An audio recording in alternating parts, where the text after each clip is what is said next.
I'm Dan Drake. This is Front Up on Visitor Network TV. Today we have with us a special guest, the town manager, Libby Gibson. Libby, welcome. Hello, thank you very much. A lot of things we can talk about, but let's talk about the summer. What's happening this summer particularly? Well, I want to give some kudos to our Visitor Services Department. They put on a 4th of July activity, Main Street activity event that was fabulous. And they did it for the first time, so they really pulled a lot of stuff together. I think it's really busy this summer. There's a lot of events going on. There's a lot of town business going on. We've got HDC issues. We've got Sconset Beach issues. We've got a lot of planning that we're trying to work on, capital programming, long-term capital planning, financing, budgeting, space needs, you name it. There's lots of stuff. There is lots of stuff. Yeah. And the fireworks show, even though it was a day late, was unbelievable. It was fab. It really was fabulous. Very good. Let's talk about the HDC for a minute. Sort of things have come to a bit of a head there, I think. Yes, there are a lot of issues. How do you see that playing out? Well, I think people need to start really working together and being cooperative and communicative with each other.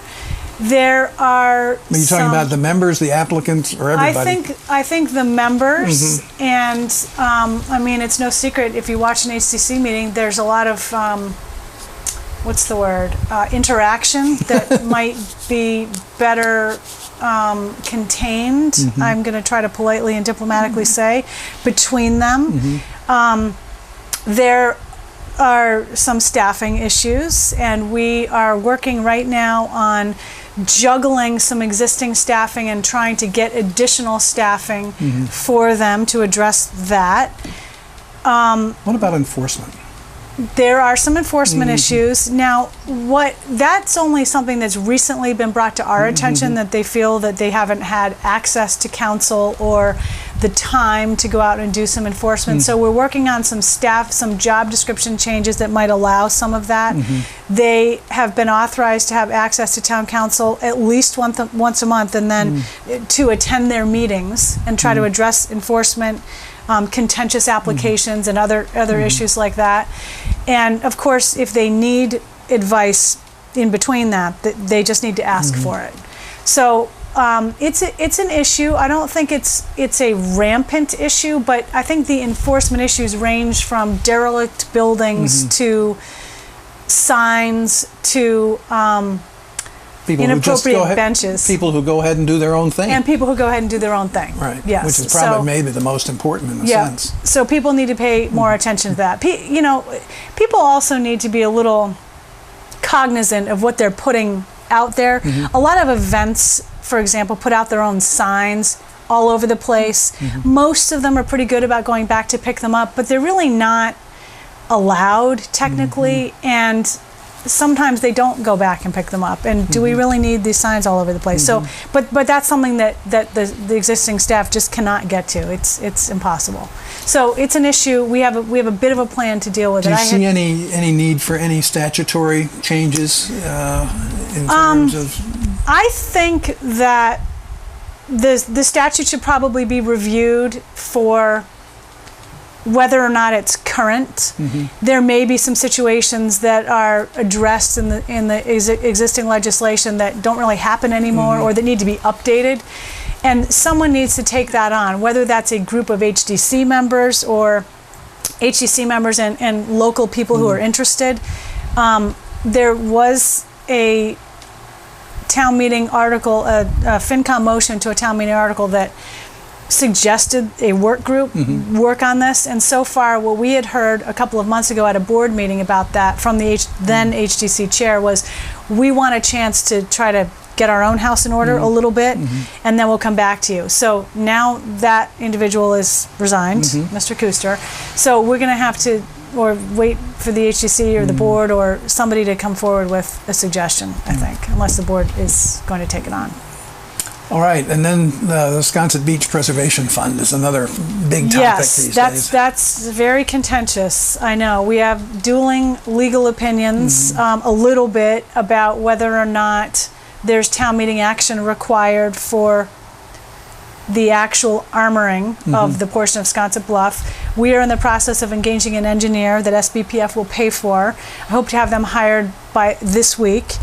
The first Concom hearing on the project is the 24th of July, and then once we know what Concom is going to do, to back up slightly, one of the tasks of the engineering firm is going to be to do a survey of what exactly, what town land there exactly still remains.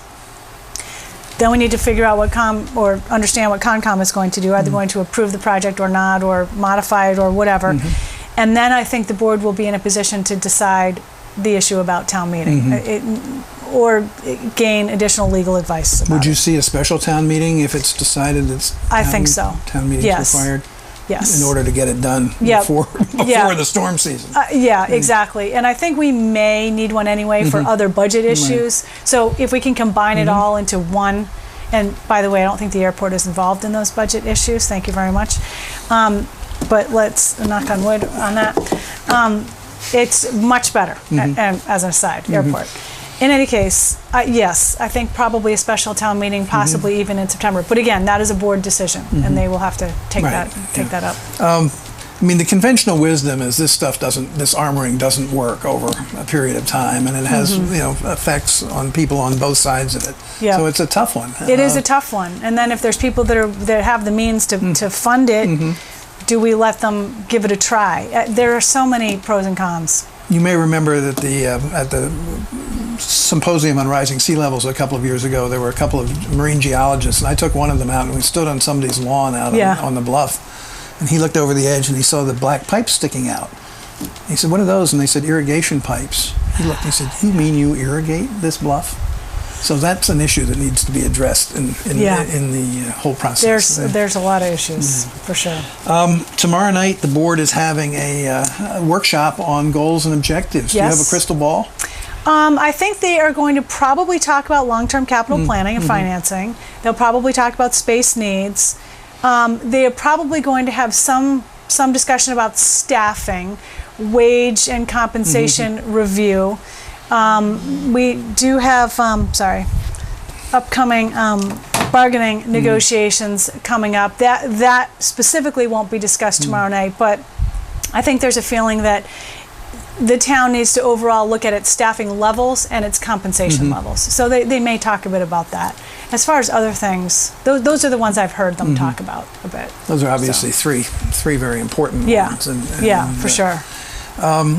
One of the things that I've heard, it's too strong a word to say complaints, but one of the things I've heard, and one of them was in the paper this week, is that the DPW isn't able to keep up with all the things that's on its list. They didn't get the Matticat bike path swept until this week or end of last week. Yep. Almost halfway into the summer. Yep. The issue of the hedges and the curbs and the corners and so forth they're all out there. They are. At our meeting last week, the DPW director was present, and we asked her to give an update about all of those issues, which she did. She described it as a perfect storm of a variety of things that all contributed to lack of all of these things getting done in a timely manner. We need some more resources at DPW. We haven't been adding staff probably where we need to as we add bike paths, sidewalks, additional infrastructure, and I know there's at least one board member who's advocating for not doing anything new until we can take care of what we have, which is not a bad concept. Right.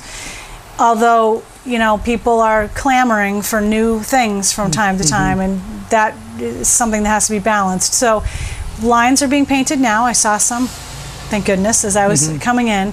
We need to be better about brush cutting. We definitely need a better plan with mowing. There was a lot of rain early on, which, you need, I don't know how many people you need to keep up with it, but it's more than what we have now.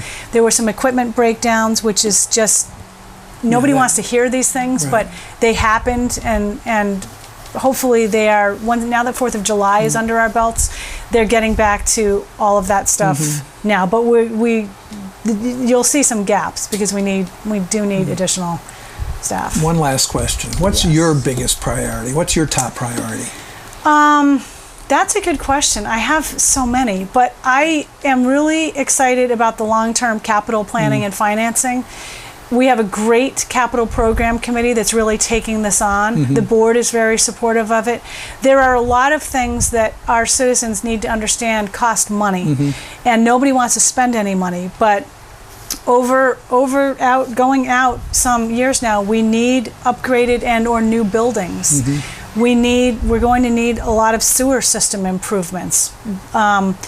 Roads there needs to be a better plan for resurfacing, incrementally.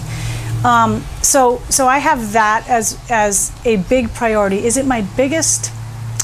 I'm not sure. Personnel is a big one too. We have undergone a number of consolidations, as you know, over the past few years, and when you do that in an organization, it does tend to cause difficulties with the employees who are left, and change is very difficult for people, and people sometimes have, or maybe more than sometimes, they have bad feelings about what's happened and who's left and how they left and what they're being asked to do now. So there's a lot of discussion with collective bargaining units, and we need to increase our communications with them to help them understand things. We need our citizens to understand probably a little better how the budgeting works, stuff like that. So overall communication. So I'm glad I have this opportunity today to, let people know that we want them to have information. We're not trying to hide information. We have a website that we're taking a look at updating and improving. We're trying to get different departments on Facebook and Twitter. Board meetings are all televised, and we're trying to really get the information out there. So I don't know if that really answered. It does. Thank you. Okay. Thank you, Libby. You're Libby welcome. Gibson, the town manager. Thank you very much.